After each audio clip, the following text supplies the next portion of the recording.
18 horas. Notícias de Manaus, Amazonas, Brasil e do mundo. Agora na Mix. Legal, hein? Mix, 6 horas em ponto. Boa noite pra você em 100,7. Você que está na sintonia certa no melhor Mix do Brasil. Começando mais uma edição, começando mais uma semana aqui na Mix com o programa 18 horas. Hoje é segundona, segunda-feira, segundou, 29 de novembro de 2021. Karime Leão, boa noite. Boa noite, Carlão. Tudo bem? Que Muito bom. boa noite pra você que sintoniza aqui a 100,7. Estamos juntos a partir de agora até às 7 da noite aqui no programa 18 horas. Aquele salve especial pra galera do aplicativo Mano e também pra você que nos acompanha ao vivo em cores direto do Instagram, no @18horasnews. Boa noite. Vamos aos destaques do programa 18 horas desta segunda-feira. O mundo em alerta com a nova variante do coronavírus, a Omicron. E aqui no Brasil, pelo menos 6 cidades já cancelaram as festas de Réveillon. As escolas particulares começam a definir os reajustes das mensalidades para o ano de 2022. Família de Parintins denuncia descaso com idoso de 72 anos com gangrena internado no hospital 28 de agosto. 6 horas e 1 minuto, essas e outras notícias, os principais destaques do dia, você confere a partir de agora, hein? Aqui no Melhor Mix do Brasil, mais uma edição do programa 18 horas para você. 18 horas. O avanço da variante Omicron do coronavírus está colocando o mundo em alerta, em atenção máxima. Hoje, a Organização Mundial da Saúde classificou a nova variante como um risco muito alto para o planeta. Mas ainda, há muitas dúvidas sobre a cepa, especialmente sobre o perigo que representa aos países. No entanto, até o momento não há nenhuma morte associada a essa nova variante. E a preocupação por causa da nova variante também foi tema de uma reunião emergencial hoje dos ministros da saúde dos países do G7 em Londres.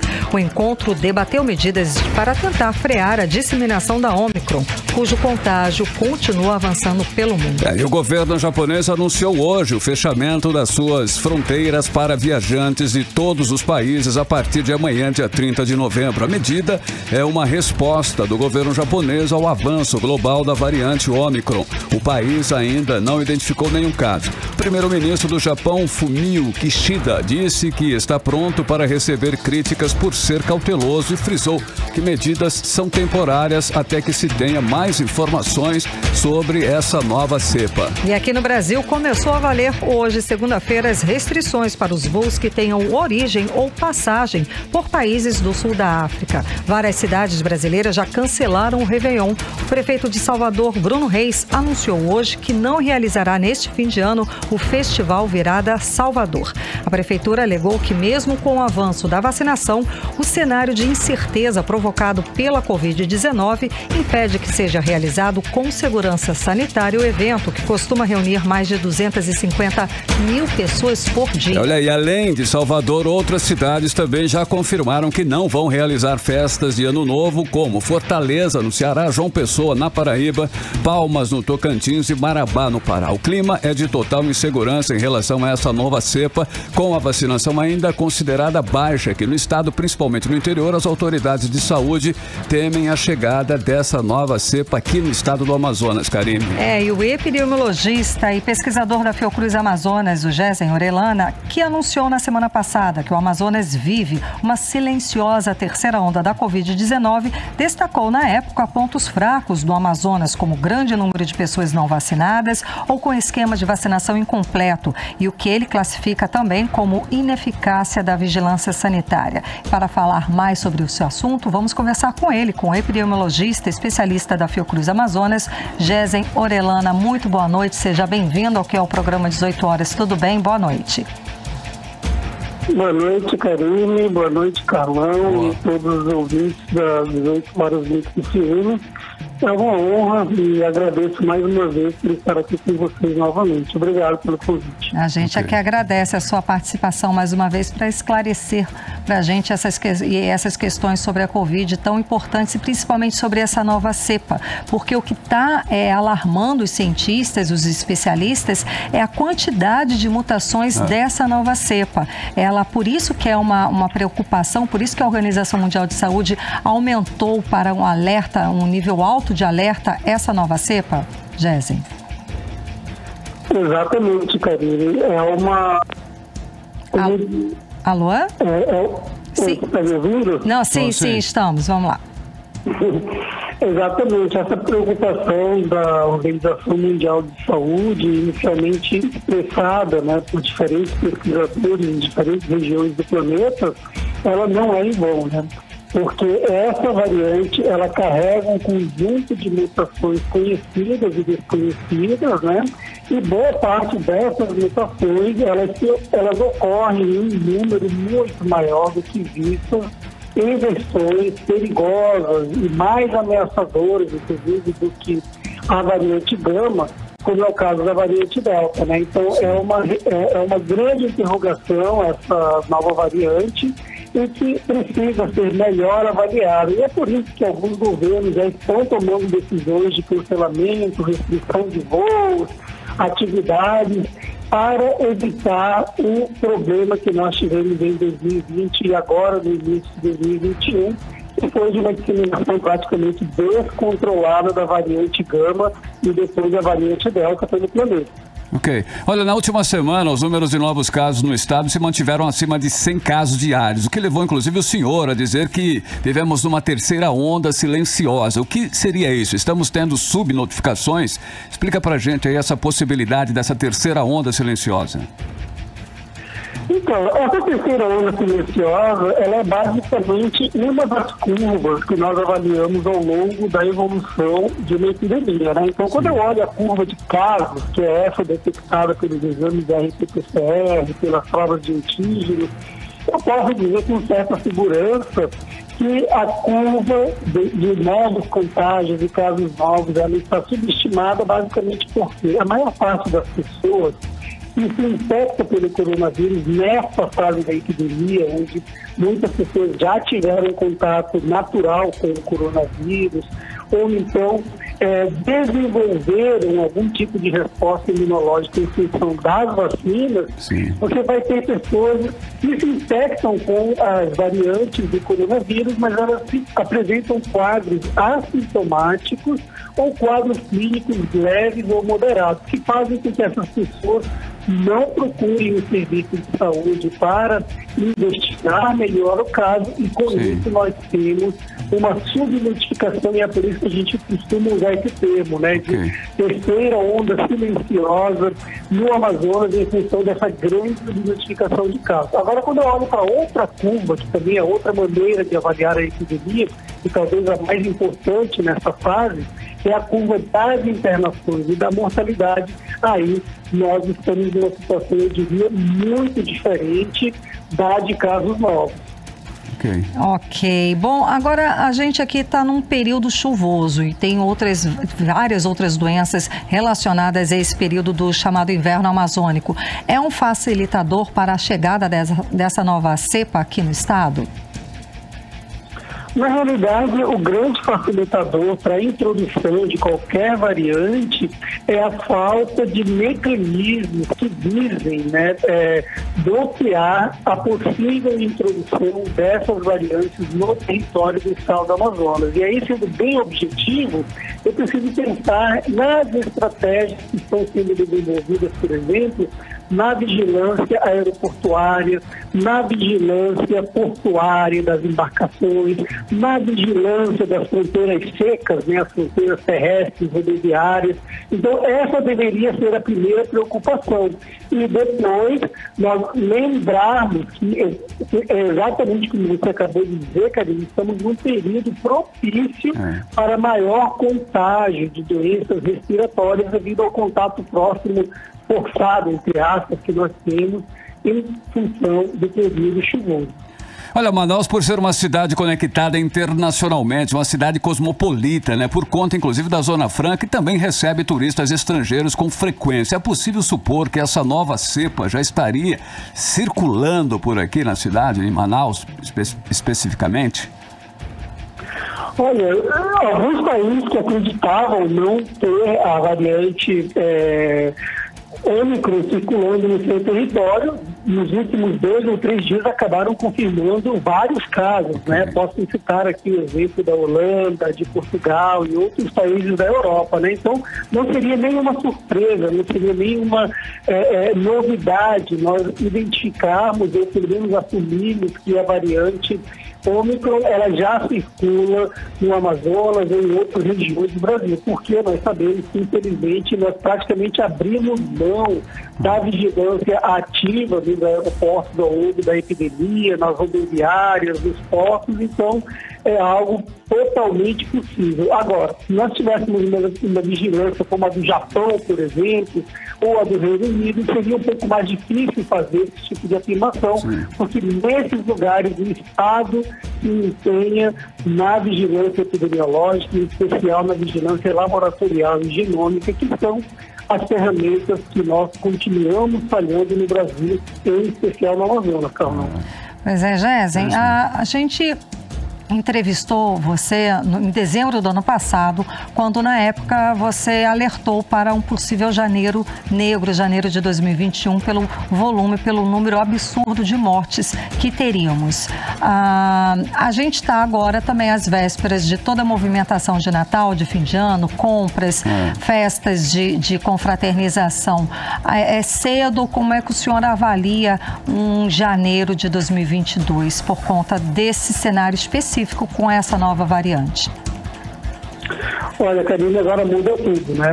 Quando nós estávamos fazendo as últimas avaliações acerca das possíveis repercussões da transmissão comunitária do coronavírus, com as aglomerações inevitáveis, né, da agitação do comércio, das celebrações natalinas, do Ano Novo, do amigo oculto, da despedida da faculdade, etc., nós não estávamos levando em consideração esse fator novo e preocupante, que é a variante Ômicron. Então, com essa variante colocada, né, nas nossas predições, nas nossas suposições do que pode acontecer com a epidemia, nós realmente passamos a expressar uma preocupação ainda maior do que a que nós tínhamos. Porque foi como você acabou de lembrar, né? Estamos no período de maior transmissibilidade de doenças respiratórias, que é o inverno amazônico, e justamente no período em que há um contato interpessoal maior em função desses eventos de fim de ano e da virada de ano. Portanto, eu acho que nós precisamos, neste momento, Karine, dar um passo atrás e recuar com estratégias que visaram flexibilizar de forma até irresponsável muitas das precauções sanitárias que nós tínhamos na cidade de Manaus, no estado do Amazonas, e também a ideia de muitas pessoas de acreditarem que nessa fase da epidemia nós já podíamos abandonar o uso de máscaras e quem estivesse vacinado estava salvo. Não é essa a realidade. Ok, o senhor tem alguma informação se o Estado, o nosso Estado, que o governo já está em alerta e já está se antecipando e preparando o sistema de saúde para um possível pico de novos casos neste final de ano, início de 2021, ainda mais com essa nova variante aí? Você acha que o Estado já tem? Você tem alguma informação em relação a isso? Essa preparação do Estado, do governo? Olha, o estado do Amazonas, tradicionalmente, ele se prepara da pior maneira possível, né? Que é abrindo leitos hospitalares, né? Nós sabemos que você não combate a epidemia dentro do hospital, né? E o exemplo da virada de 2020 para 2021 foi emblemático, né? Porque nós acabamos abrindo uma quantidade absurda de leitos, nós não tínhamos infraestrutura, nós não tínhamos recursos humanos, nós não tínhamos medicamentos, nós não tínhamos insumos para dar suporte à vida e acontecer o que aconteceu em janeiro de 2021. Portanto, o governo do estado do Amazonas não extraiu os aprendizados que deveriam ter sido extraídos, como, por exemplo, aumentar a sua capacidade de fazer testagem na população, fazer busca ativa de casos, rastreamento, vigilância em aeroportos, limitar a circulação de pessoas em ambientes que geram aglomeração, como, por exemplo, festas de casamento, aniversários com mais de 500 pessoas, por exemplo. Então, nada disso foi incorporado, né, pelas autoridades sanitárias do estado do Amazonas e, infelizmente, estamos seguindo a mesma fórmula do desastre que aconteceu em 2020 para 2021, que é esperar o vírus se espalhar, abrir leitos até os hospitais saturarem e explodirem novamente. Para finalizar, diante do que o senhor colocou, a gente anunciou aí as medidas de algumas cidades brasileiras que cancelaram as festas de Réveillon. Como é que o senhor analisa essas festas mantidas, esse calendário aqui? O que o senhor aconselha para o nosso ouvinte? Que é momento de mais cautela, de recolhimento, de evitar esse tipo de aglomeração? Olha, Karine, eu acho que esse é um momento de muita cautela e principalmente de muita reflexão das pessoas, do cidadão amazonense, principalmente porque nós não podemos esperar muitas coisas positivas das autoridades sanitárias, né? Então, é um momento de você repensar o abandono de uso de máscaras, quem sabe reprogramar ou cancelar aquela viagem de fim de ano que você estava devendo fazer agora em dezembro, janeiro do ano que vem, e principalmente diminuir o ritmo de contato interpessoal, porque nós estamos, infelizmente, com essa novidade negativa que é a variante Omicron, que pode mudar tudo radicalmente. Ok, muitíssimo obrigada pela sua participação, conversando com a gente a respeito desse assunto urgente, tão importante. Eu que agradeço, Karine, Leão e todos os seus ouvintes. Muito obrigado pelo convite. Muitíssimo obrigada. Boa noite. Conversamos com o epidemiologista e pesquisador da Fiocruz Amazonas, Gésen Orellana. São 6 horas e 16 minutos e você está no melhor Mix do Brasil. Você está ouvindo Mix 18 horas. Olha, nesse fim de semana, a Polícia Federal, a Marinha, o IBAMA e a Força Nacional fizeram uma operação contra o garimpo ilegal lá no Rio Madeira, nas proximidades do município de Altazes. 3 pessoas foram presas e o total de 131 balsas foram apreendidas ou destruídas durante a operação. E o repórter Héctor Silva fez um balanço sobre essa operação e traz pra gente agora. Vamos acompanhar. Pelo menos 31 balsas e 69 dragas, equipamentos usados para sugar a areia e barro do leito do rio em busca de ouro, foram destruídos por uma operação conjunta da Polícia Federal e do IBAMA. As informações são da agência France Press, citando informações do governo e do Greenpeace. O Ministério Público Federal ainda não se pronunciou. Hoje, o vice-presidente da República e presidente do Conselho Nacional da Amazônia Legal, Hamilton Mourão, admitiu que o problema ainda não acabou. O garimpo já foi devidamente dispersado, vamos dizer assim, mas tem que manter uma vigilância constante, porque tem ouro lá, se não houver vigilância, o pessoal volta. Pelo menos 3 garimpeiros foram presos, segundo Dani Clay Aguiar, ambientalista do Greenpeace. No sábado 27, muitos dos garimpeiros haviam se dispersado pelas cidades vizinhas. A dispersão das balsas faz parte de uma estratégia em que os garimpeiros pode dificultar a atuação da Polícia Federal, né? Então, se você sabe que a Polícia Federal vai vir, você dispersa para dificultar. Inclusive, se dispersar ao longo de 120 quilômetros de rio, o que tornou a vida da Polícia Federal um pouco mais difícil. Mas mesmo assim, a Polícia Federal, com os barcos rápidos que tem, conseguiu compensar. Mas o ideal mesmo é você não anunciar uma operação antes de que ela comece, né? Esse é o ideal. Você não faz, olha, eu vou fazer uma operação aí em tal lugar. Mas isso é, infelizmente, uma prática política. Héctor Silva para o 18 horas. Você está ouvindo 18 horas. E as prefeituras de Altazes e Manicoré acolheram as famílias de garimpeiros que tiveram as balsas queimadas durante a ação da Polícia Federal nesse fim de semana. O prefeito de Altazes, Anderson Cavalcante, disse que não deixaria nenhuma família desassistida. Karine, essas pessoas estão recebendo, além do local para ficar, alimentação, fraldas descartáveis para as crianças, roupas e todo o atendimento necessário até que consigam retornar para Manicoré. Em Humaitá, garimpeiros que atuam no Rio Madeira se reuniram com o prefeito do município, Dedei Lobo.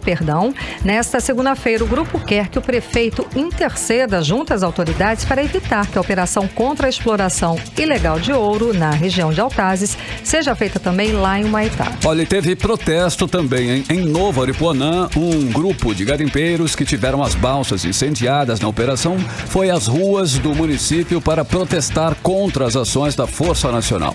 As faixas erguidas, homens e mulheres e até crianças tinham nas mãos palavras de ordem como: garimpeiro não é bandido, é trabalhador. Só lembrando que a operação da Polícia Federal e Forças Armadas foi contra a exploração ilegal de ouro no Rio Madeira, segundo órgãos de controle.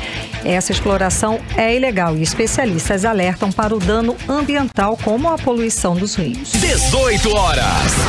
Olha os pais, hein? Já podem preparar o bolso, Karime Leão e ouvintes. Com a proximidade aí do fim de ano, as autoridades, as escolas particulares começam a definir aí os reajustes das mensalidades para o ano 2022. Karime, aumento, né, nas parcelas aí das escolas. Não tem por onde correr, né, Carlão? E segundo a tendência nacional, o Sindicato dos Estabelecimentos de Ensino Privado do Amazonas prevê alta de até 12% nas mensalidades para o ano que vem. Vamos conferir mais detalhes agora na reportagem de Júlia Gomes.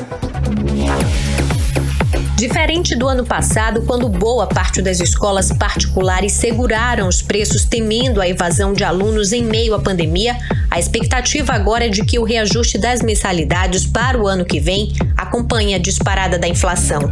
A tendência estimada pelo Sindicato dos Estabelecimentos de Ensino Privado do Amazonas é de que os aumentos fiquem, em média, entre 6% e 12%, como explica a vice-presidente do sindicato, Laura Cristina Andrade. O Sinep ele não intervém e não orienta nenhuma porcentagem de reajuste das suas escolas associadas.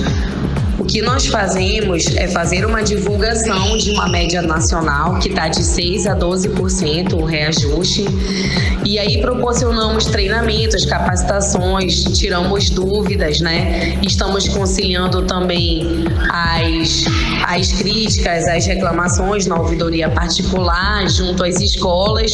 Então isso que a gente faz agora nesse período de rematrícula e de matrícula para alunos novos. Um levantamento realizado pela consultoria Meira Fernandes, especializada em gestão de instituições de ensino, mostra que mais de 90% das escolas particulares pretendem aumentar o valor da mensalidade em 2022. Na maioria dos colégios, o reajuste será de pelo menos 7% a 10%, mas uma parcela das instituições pesquisadas informou que deve aumentar as mensalidades em 12% ou mais. Vale lembrar que não existe teto para o reajuste e que cada escola tem autonomia para definir as mensalidades. A Lei 9.870 estabelece apenas que o novo valor deve estar de acordo com as despesas da escola e só poderá ser realizado uma vez a cada 12 meses. Júlia Gomes para o 18 horas. Você está ouvindo 18 horas. E ainda hoje aqui no 18 horas, família de Parintins denuncia descaso com idoso de 72 anos com gangrena. Ele está internado no hospital 28 de agosto. É o nosso assunto em instantes, logo depois da playlist. Você está ouvindo 18 horas. E agora nós vamos conferir a previsão do tempo em tempo e temperatura para esta noite de segunda-feira e também a madrugada de terça-feira. Tempo e temperatura com Karime Leão. Previsão do tempo. Segundo informações do Climatempo, a previsão é de chuva rápida durante a noite e a madrugada. A mínima prevista é de 24 graus, a máxima pode chegar a 31 graus. As chances de chuva são de 90% e a umidade relativa do ar fica entre 47% e 86%. Mix. Escuta essa, o Rio Negro subiu mais 9 centímetros de ontem para hoje. Só nos últimos 3 dias o Rio Negro subiu 27 centímetros e apresenta no Porto de Manaus a marca de 20 metros e 89 centímetros acima do nível do mar. 18 horas. Agora escuta esse absurdo. Olha aí. Uma família de Parintins denuncia descaso com um idoso de 72 anos com gangrena. Ele está no hospital 28 de agosto. Ele está internado há 25 dias aqui em Manaus e só hoje, depois de denúncia na imprensa, o paciente conseguiu fazer um exame para verificar a possibilidade de cirurgia. Karime, segundo a família, devido ao descaso, o idoso que precisaria amputar um dedo corre o risco de perder todo o pé. Os detalhes com a repórter Odinera Araújo. A 25 dias, o idoso Francisco Barroso da Silva, de 72 anos, veio transferido de Parintins para Manaus porque precisava amputar um dedo do pé. Portador de diabetes e hipertensão, o idoso está com gangrena no pé direito e precisava fazer urgentemente exames antes da cirurgia. A questão é que 25 dias se passaram e ele não conseguiu fazer nenhum exame. Enquanto isso, os outros dedos do pé foram afetados devido a uma bactéria. A filha dele, Dieme Chaves da Silva, diz que o atendimento e a limpeza no Hospital 28 de Agosto são precários. Ela teme que, devido à demora no atendimento, o pai perca todo o pé. Estou muito preocupada pela situação que eu estou vivendo aqui, está muito precário, muito falta de informação. Enquanto a gente fica aqui esperando, o pé dele piora cada vez mais. Estou com medo dele perder o pé em vez de só os dedos. Então é isso, falta de informação sobre notícias de cirurgia é meio complicada, até agora ainda não me passaram, entendeu? Eu vou ter que ficar no aguardo mais um mês, eu não sei, eu estou esperando sair esse resultado dessa cirurgia para eu poder levá-lo para casa, né? De acordo com o Dieme, esse tipo de exame é feito sempre às segundas ou quartas-feiras, mas toda vez é informada que entrou uma outra prioridade na frente do pai dela. Seu Francisco fez hoje o exame após denúncia na imprensa. Dieme também informou que desde que foi internado, o pai tem sido mantido dopado e agora tem apresentado confusão mental. Eu estou aqui já há 25 dias hoje. Estava esperando pelo um exame que meu pai teria que fazer para fazer a amputação de um dedo, que agora se tornou em 3, que está se prolongando para o 4º dedo. Então, hoje saiu o exame, ele vai sair, já fez esse exame hoje e agora nós estamos aguardando pela cirurgia, que ainda não tem previsão da data, entendeu? O meu pai ficou meio desnorteado da cabeça, às volta e meia ele vê coisas, ele fala coisas todas assim que não são coniventes com o que acontece no dia a dia. Então eu estou muito preocupada mesmo. Por meio de nota, a Secretaria de Saúde do Estado informou que a direção do 28 de agosto disse que o paciente demorou para fazer o exame de arteriografia porque estava esperando a pressão dele estabilizar, já que o exame não é feito na unidade. O exame é realizado para observar a circulação de sangue em uma determinada região do organismo. Com a realização do exame hoje, o 18 Horas perguntou à Secretaria de Saúde do Estado sobre a previsão de realização da cirurgia, mas até o fechamento da reportagem, eles não enviaram resposta. Odineia Araújo para o 18 Horas. Esse é um exemplo, esse exemplo é o retrato de como está a saúde aqui no estado do Amazonas, um estado rico, diga-se de passagem, tá? Ao contrário do que diz o governo nas propagandas, você deve assistir em casa, né? Coincide uma realidade com a outra? No que você acredita? No que esse senhor está passando? É óbvio, porque esse é o dia a dia do cidadão que precisa de atendimento médico aqui no estado do Amazonas. Essa via crucis, esse sofrimento, esse desespero, essa falta de tratamento, essa falta de respeito, esse descaso. Esse é um exemplo de como nós, cidadãos, como nós estamos, né? Como é que o governo lida, como é que o governo trata da saúde pública aqui do estado, como é que o governo trata da gente. Pessoas aguardam meses na fila eletrônica para conseguir aí uma consulta com um médico especializado e até mais do que um ano, muito mais do que um ano para conseguir uma cirurgia. Essa, infelizmente, é a realidade por quem precisa de atendimento médico aqui no estado do Amazonas, um estado rico. Isso é de indignar qualquer cidadão. Karine, e os casos são ainda mais chocantes no caso de pacientes que precisam de tratamento oncológico, de cirurgias ortopédicas e cardiovasculares. O governo Wilson Lima nunca priorizou a saúde. A prioridade são os grandes contratos para beneficiar amigos do poder. Você está ouvindo 18 Horas. Olha, seguindo o tema, o tema saúde, o Ministério Público do Amazonas investiga a responsabilidade do governo do estado na falta de médicos em hospital lá de Silves, Karine. Pois é, de acordo com a Secretaria de Saúde de Silves, a Secretaria de Saúde do estado foi comunicada do afastamento de 2 médicos, assim como o pedido de envio de profissionais. Vamos acompanhar mais detalhes a respeito desse assunto na reportagem de Odineia Araújo.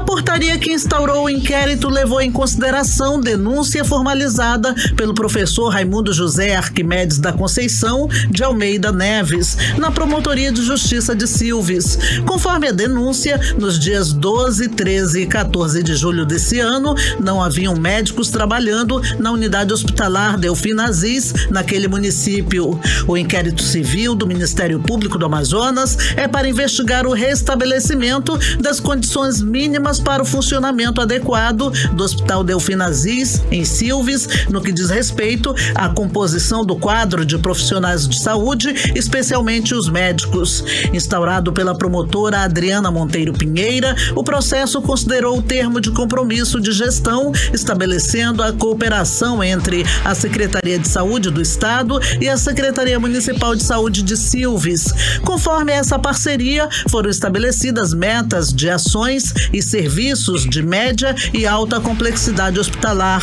A promotora também considerou que, quanto à designação de profissionais de saúde para os serviços na unidade hospitalar, é responsabilidade do governo do estado, já que cláusulas do contrato dizem que a SES é responsável por manter o financiamento do quadro de pessoal. Além disso, a Secretaria Municipal de Saúde em Silves apontou o descumprimento do termo de compromisso do Plano Operativo Anual por parte do governo do estado quanto à obrigação de manter o funcionamento do quadro de pessoal, além da falta de médicos e demais profissionais de saúde para suprir a demanda do hospital em Silves, o que não teria sido solucionado até o momento. O Ministério Público também sustentou que a ausência de médicos no hospital ocorreu em virtude de remoção de profissionais para tratamento de saúde, sem que houvesse a substituição por parte do governo do estado. A Secretaria Municipal de Saúde de Silves informou ainda que comunicou o afastamento de 2 médicos para tratamento e que solicitou ao governo a recomposição do quadro, com a solicitação de mais médicos e outros profissionais da saúde. O 18 Horas tentou ouvir a Secretaria de Saúde do Estado e a Prefeitura de Silves, mas até o fechamento da reportagem, eles não enviaram resposta. Odinaia Araújo para o 18 Horas. 18 horas.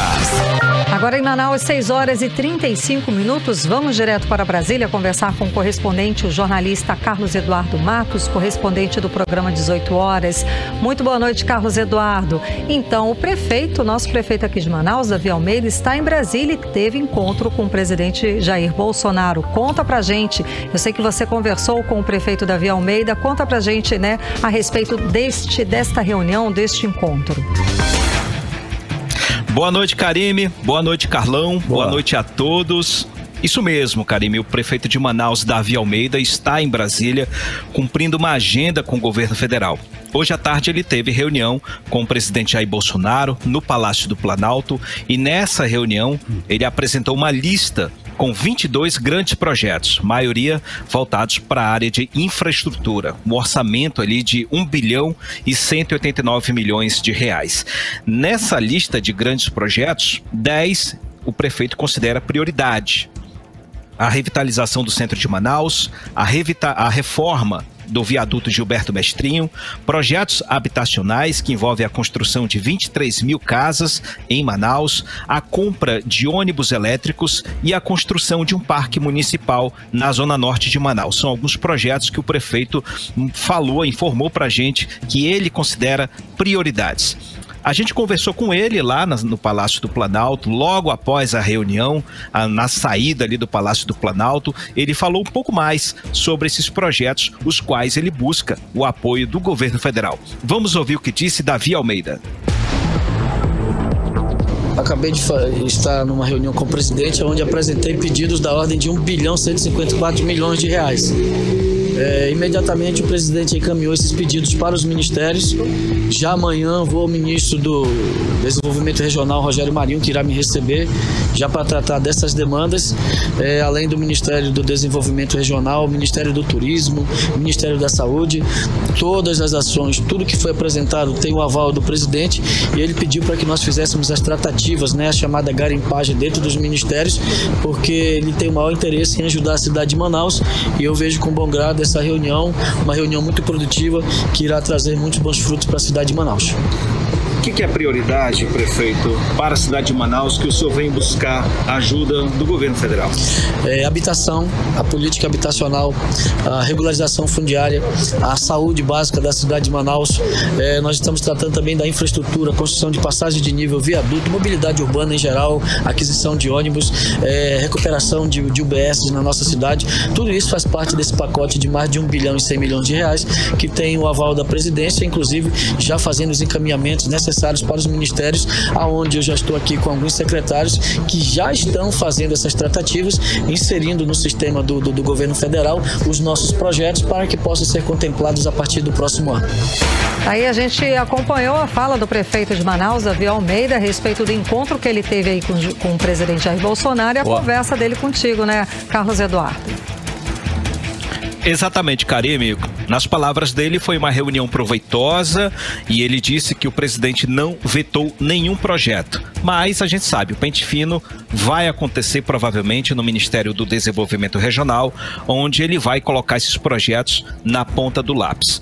Agora, Karime, nessa conversa nós falamos também de política, né? Davi Almeida disse que é apoiador de Jair Bolsonaro em Manaus, juntamente com o Coronel Menezes, que estava com ele nessa reunião hoje, mas ele frisou que não vai ser candidato no ano que vem, candidato a governo do estado no ano que vem. Vamos ouvir o que disse Davi Almeida. Eu tenho alinhamento com o presidente, isso é fato, a simpatia total. Eu tenho esse compromisso pessoal, né? Porém, institucionalmente, eu preciso do aporte de recursos via Presidência da República e esse aporte foi dado hoje, essa sinalização efetivamente foi dada no dia de hoje. E isso estreita ainda mais as nossas relações e certamente, muito provavelmente, ano que vem nós estaremos caminhando junto com a Presidência da República. Com relação aos demais cargos eletivos na cidade de Manaus, nada foi dito, nada foi tratado. Irei tratar sobre a participação da Prefeitura de Manaus com relação ao governo do estado, ao Senado, à Câmara Federal, a partir do ano que vem, a partir do mês de abril, maio, junho, e quando se finaliza os prazos, né, de convenção, que é a partir de junho e julho. O senhor pode ser o candidato a governador pelo presidente? Não, eu sou prefeito de Manaus, eu sou candidato a ser um bom prefeito da minha cidade, cumprindo o meu mandato, cumprindo com aquilo que foi sinalizado pela população de Manaus, que me escolheu para resolver os problemas da minha cidade, e eu quero poder ser um bom prefeito. Então segue até o fim do mandato? Até o fim de 2024.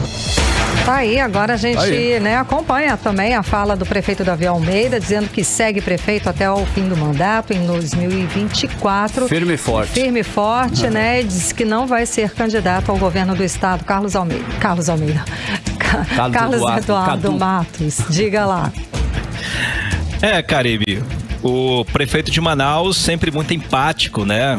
Sempre falando com todos, né? Mas destacando os projetos da Prefeitura de Manaus. Esse é realmente o pacotão de projetos que ele apresentou ao presidente da República, que ele vem buscando esse apoio, recurso. A gente sabe que desse montante de 22 projetos, apenas uma parte vai ser contemplada pelo governo federal, porque não há recurso. Então, esses projetos aí vão ser selecionados e elencados e alguns deles vão sair do papel. Com certeza o recurso vai ser encaminhado para essas obras de infraestrutura. Karime, Carlão.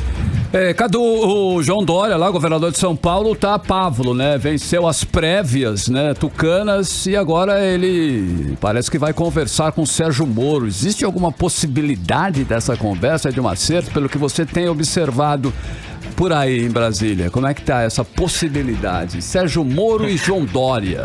Olha aí. Gostei do Pávolo, Carlão. Gostei do Pávolo. É um tucano Pávolo. Tá bem tucano mesmo. Carlão, antes de falar desse assunto do Dória, do que ele vem conversando, vamos falar primeiro sobre essas prévias que aconteceram. Foram 30 mil filiados que participaram dessas eleições, digamos assim, dessas prévias do partido, que resultou na vitória dele, do governador João Dória, governador de São Paulo, com 54% dos votos. Ele venceu o Eduardo Leite, que é o governador do Rio Grande do Sul, que recebeu 44% dos votos. Foi uma vitória ali apertada, mas com uma maioria absoluta, não sendo necessária ali a votação em segundo turno. O ex-prefeito de Manaus, Arthur Vigílio Neto, recebeu 1,35% dos votos. Ou seja, a disputa foi polarizada entre os dois governadores e acabou dividindo o partido, e isso pode ser um problema para João Dória, que vai disputar as eleições presidenciais no ano que vem, correndo o risco de ter um partido rachado e sem uma unidade política. Mas ele já começou a trabalhar, ainda não começou a tentar recompor o partido, mas já está trabalhando fora dele, buscando primeiro o apoio de outros partidos para tentar se consolidar nessa terceira via política que o bonde já está correndo, ele que está atrasado. E os bastidores indicam, Carlão, que Dória já fechou a agenda com Sérgio Moro e com a presidente do Podemos, a deputada federal Renata Abreu, para falarem sobre uma possível aliança rumo às eleições do ano que vem. Agora, já estou falando de Moro, vamos falar de Moro agora. Ele que está concentradíssimo no jogo eleitoral, acompanhando o cenário político e econômico para mexer corretamente as pedras no tabuleiro no tempo certo, né?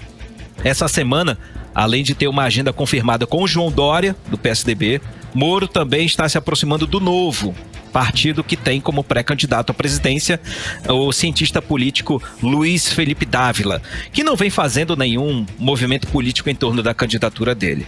Moro quer conversar com os líderes do Partido Novo para tentar fechar uma aliança e fortalecer a candidatura dele. Nesse momento, ele está com 11% das intenções de voto. E a previsão é que ele encerre o ano com 15% das intenções de voto. Votos que estão sendo tirados principalmente do segundo colocado, o presidente Jair Bolsonaro. Agora, Carlão, tem um pré-candidato que é forte, mas que está quietinho ali. É o ex-governador de São Paulo, Geraldo Alckmin, que está de saída do Partido Progressistas e indo para o PSD.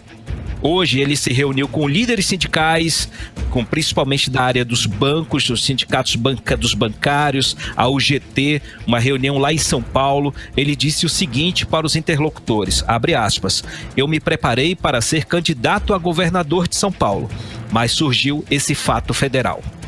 Fecha aspas. Essa afirmação dele chamou a atenção porque ele está falando sobre a proposta de ser vice na chapa de Lula. Ou seja, a conversa está em andamento e é muito provável que ele abdique da candidatura dele ao governo de São Paulo para disputar a chapa de vice, para disputar como vice na chapa de Lula. É uma Carlão chapa, e Karime. É muita coisa, muita coisa ainda por acontecer. Todo dia a gente vai dando. Sem dúvida. Exato, Karime. Todo dia a gente vai dando um capítulo pequeno dessa novela. Exatamente. E vamos ver como é que vai terminar. O Alckmin é um nome considerado no cenário político, né? Isso é de peso. Agora, ainda falando sobre eleições e falando sobre a polêmica aí dos votos, né? Sobre as urnas eletrônicas. A gente sabe que hoje o presidente do Tribunal Superior Eleitoral, Luiz Roberto Barroso, anunciou que os testes de segurança nas urnas não mostraram risco à eleição, não é isso? Isso, Karime, em partes, tá? O TSE abriu o jogo, informou hoje que foram detectadas 5 falhas de segurança no sistema da urna eletrônica e que serão corrigidas até o dia das eleições. Mas o presidente do TSE, que é o ministro Luiz Roberto Barroso, ele foi enfático ao dizer que essas falhas não serão capazes de influenciar nos resultados das eleições. E segundo o presidente, os hackers, né, que começaram aquele teste, começou na semana passada, conseguiram entrar no sistema, na rede do TSE.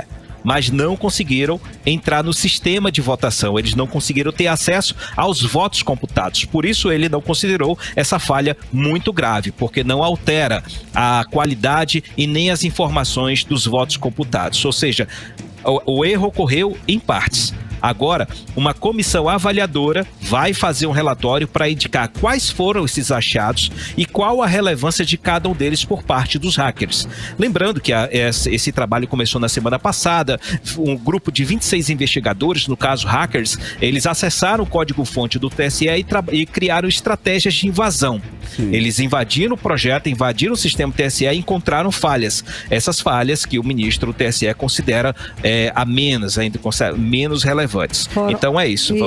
A gente segue aguardando com essas informações. Só para esclarecer, que foram hackers contratados pelo governo federal para fazer esses ataques, para ir burlar e ver, né, quais as falhas e como eles poderiam organizar e resolver essas possíveis falhas, não é isso?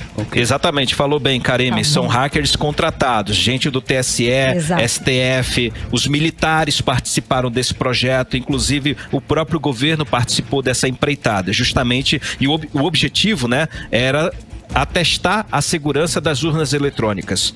Então, com certeza ocorreram falhas, que eu achei muito interessante, é que eles admitiram que houve falhas, mas que eles vão consertar esse problema. Karime, Karime, eu sei que o meu tempo está em cima, mas eu vou passar só uma última informação. Claro. Saiu uma pesquisa agora à tarde do Instituto Atlas Político, que indica um dado muito desanimador para os apoiadores do presidente Jair Bolsonaro. Nessa pesquisa aponta que 53% dos entrevistados, no universo de 2.400 entrevistados, no último fim de semana, 53% consideram o governo de Jair Bolsonaro ruim ou péssimo. Agora, o que chama a atenção é que apenas 19% dos entrevistados consideraram o governo de Jair Bolsonaro bom ou ótimo. Por que esse número é destaque? Porque o teto ali, o mínimo que os analistas políticos consideram um governo ruim, que pode ter, nessa margem ser ruim, é 30%. E o governo de Jair Bolsonaro está a 19% e vem caindo mais a mais. Ele estava com 43% no início do governo e hoje, nesse ano agora, novembro de 2021, ele está com 19% de pesquisa de satisfação. Volto com vocês. Karime e Carlão. Muitíssimo obrigada, Carlos Eduardo. Bom trabalho. Boa noite. Gente, um abração. Valeu. Tchau. Até amanhã. 6h49. 18 horas. E em instantes, aqui no 18 horas, uma professora amazonense é finalista de um prêmio internacional de mulheres em tecnologia. É daqui a pouquinho, viu? Não sai daí. Mix. Bom, agora nós vamos conferir a previsão do tempo para amanhã. Amanhã é terça-feira. Tempo e temperatura com Karime Leão. Previsão do tempo.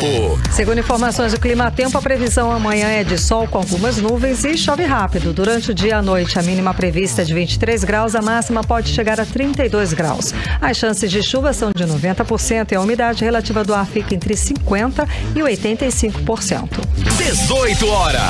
E o Departamento de Trânsito aqui do Amazonas resolveu usar a verba de R$8 milhões do recolhimento de multas em publicidade. Mas a lei que indica a possibilidade de investimento da receita arrecadada não prevê o uso de verba em propaganda. Vamos conversar a respeito desse assunto agora com a jornalista Artemisa Gadelha. É isso mesmo? Que confusão, Artemisa. Boa noite. Mais dinheiro do governo do estado em propaganda, publicidade. Já que estão usando pouco, né? Já usaram aí mais de R$200 milhões. Pois é, Karime. O que o Detran fez? Fez um contrato com a empresa Terra Publicidade de R$8 milhões. Contrato aí de 12 meses. Mas olha só, em apenas 2 meses, o Detran já empenhou R$4,6 milhões. E o contrato, que havia sido suspenso pelo conselheiro do TSE, Tribunal de Contas do Estado, Ari Moutinho Júnior, em maio deste ano. E por que ele foi suspenso? Foi suspenso após, inclusive, o pedido da medida cautelar do deputado estadual Wilker Barreto, do Podemos. Segundo ele, o Código de Trânsito Brasileiro prevê, por meio do artigo 320 da Lei número 9.503 de 1997, que a receita arrecadada com a cobrança das multas de trânsito, ela seja aplicada também em sinalização, engenharia de tráfego, de campo, policiamento, fiscalização. Enfim, além disso, o deputado alega que o governo Wilson Lima já gastou mais de R$200 milhões em publicidade, como falamos bem no início, né? O deputado, então, vai protocolar aí um ofício ao órgão estadual de trânsito solicitando a utilização das verbas para sinalização de trânsito. Vamos ouvir, então, o deputado Wilker Barreto? Se você aplicar isso em sinalização, você está salvando vidas. Vai sinalizar lá a M010, as rodovias da AM que estão todas elas mal sinalizadas. O que não dá, e aí que eu questiono a eficiência e eficácia, o governo já gasta R$200 milhões com publicidade. Quer ser eficiente? Insere a publicidade do Detran dentro dos gastos do governo e pega esses R$8 milhões e aplica realmente na sinalização, na estrutura, na melhoria do trânsito. Ouvimos então o deputado Wilker Barreto. Olha, o Detran alega que que esse dinheiro ele pode ser aplicado, sim, que a lei prevê que seja aplicado em educação no trânsito. Mas, como o deputado falou, né, o governo do estado do Amazonas já está utilizando, né, 200 milhões de reais em publicidade. Nada mais justo, então, que esse dinheiro seja aplicado realmente em outras áreas do Departamento de Trânsito, né? Exato. Muitíssimo obrigada, Artemisa, pelas informações. Agora, 6h53. 18 horas. Olha só, escuta essa história que legal, hein? Uma professora amazonense é finalista no Prêmio Internacional Mulheres em Tecnologia, promovido por uma empresa focada em transformação digital, a Globant Awards. E quem conta essa história pra gente é agora a repórter Júlia Gomes. A amazonense Nívia Carvalho é finalista do Prêmio Mulheres em Tecnologia, promovido pela Globant Awards Women That Build Edition. A professora do SENAC, o Serviço Nacional de Aprendizagem Comercial no Amazonas, é uma das 5 brasileiras que disputam a categoria Líder Digital, sendo a única a disputar como docente. O prêmio é internacional e busca reconhecer e tornar visível o papel das mulheres na economia digital em vários países. A categoria que a amazonense disputa visa premiar líderes inovadores que vem gerando uma mudança impactante no setor de tecnologia de informação há pelo menos 10 anos. A professora Nívia atua na formação de alunos dos cursos de tecnologia do Centro de Informática do SENAC Amazonas. Ela conta que iniciou a carreira na área de humanas e, pouco a pouco, foi ganhando espaço na área de tecnologia, o que já considera um grande desafio superado. Participar do Prêmio de Mulheres em Tecnologia e ser finalista na categoria de líder digital, para mim, já é uma vitória. Haja vista que a maioria das brasileiras que estavam concorrendo eram gerentes, CEOs de grandes empresas no Brasil no ramo da tecnologia. Mas eu creio, né, que por ser professora, estar inserida na tecnologia traz uma base muito significativa nesse prêmio. Afinal, grandes gerentes e CEOs um dia tiveram um professor. Minha expectativa é chegar o mais perto possível do prêmio e poder destacar o estado do Amazonas internacionalmente, como um estado que há muitas oportunidades para mulheres nessa área do conhecimento. Para a professora, a indicação ao prêmio por si só já é algo grandioso. Ela conta que o apoio dos colegas e alunos fez a diferença e que tem orgulho de representar a força e a inteligência da mulher amazonense. Sempre tive vontade de ter um espaço que eu pudesse mostrar o que eu tinha domínio de determinados conhecimentos na área de informática, mas eu não tinha formação. E por isso eu era um pouco meio desacreditada. Posteriormente eu fiz uma complementação pedagógica na área de tecnologia e enfim consegui a oportunidade de repassar os conhecimentos que eu possuía. De lá para cá eu não parei mais. Fui ganhando meu espaço e sendo reconhecida como alguém que tem a habilidade com a tecnologia e coisas digitais. E isso eu posso dizer que sim, é um desafio, foi isso que me destacou nessa área, onde a maioria, por exemplo, dos meus colegas são homens, e uma mulher conseguir tudo isso e ainda vindo de onde veio já é um desafio bem grande. O prêmio é um reconhecimento global que pretende mudar a realidade do setor e reduzir a lacuna de gênero. De acordo com a organizadora da premiação, a proposta pretende apoiar, reconhecer e dar visibilidade às mulheres que estão construindo uma indústria diversificada e inclusiva. Ao todo, 100 brasileiras participaram da seletiva. As vencedoras serão anunciadas no dia 9 de dezembro em evento online. Júlia Gomes para o 18 horas. Você está ouvindo 18 horas. Olha, o Ministério Público do Amazonas está investigando uma organização criminosa suspeita de um golpe que pode ter feito 300 vítimas em um esquema de fraudes imobiliárias em Manaus. As investigações são sobre uma cooperativa habitacional conhecida como Nosso Lar, que pode ter gerado um prejuízo milionário através de contratos fictícios. Vamos acompanhar mais detalhes sobre esse assunto agora na reportagem de Hector Silva. O Ministério Público do Amazonas instaurou procedimento investigatório criminal para apurar as denúncias de estelionato, organização criminosa e lavagem de capitais no caso do escândalo do golpe que pode ter feito 300 vítimas em um esquema de fraudes imobiliárias em Manaus, investigado na Operação Nosso Lar, que pode ter gerado prejuízo de 5 milhões de reais através de contratos fictícios. procedimento foi instaurado pelo promotor da 8ª Promotoria de Justiça Criminal de Manaus, Daniel Leite Brito, e cita o nome de Luiz Ramon de Souza, Rosiane de Oliveira Souza e Franciane Gomes Silva, decorrente da atuação dos mesmos no âmbito da atividade de suposta venda fraudulenta de casas a inúmeros consumidores através de publicidade enganosa, sem a efetiva entrega dos imóveis aos adquirentes. O promotor determinou a juntada de todas as oitivas individuais das vítimas que compareceram espontaneamente e manifestaram interesse na adoção de providências criminais contra os responsáveis pelo crime de estelionato, a fim de coletar mais elementos de convicção acerca do caso. O promotor determinou ainda a adoção de providências para a coleta de provas relacionadas ao caso para o seu completo esclarecimento e identificação de outros envolvidos, ainda não conhecidos, bem como para o rastreamento do patrimônio possivelmente desviado da Cooperativa Habitacional do Amazonas Nosso Lar, em prejuízo dos clientes.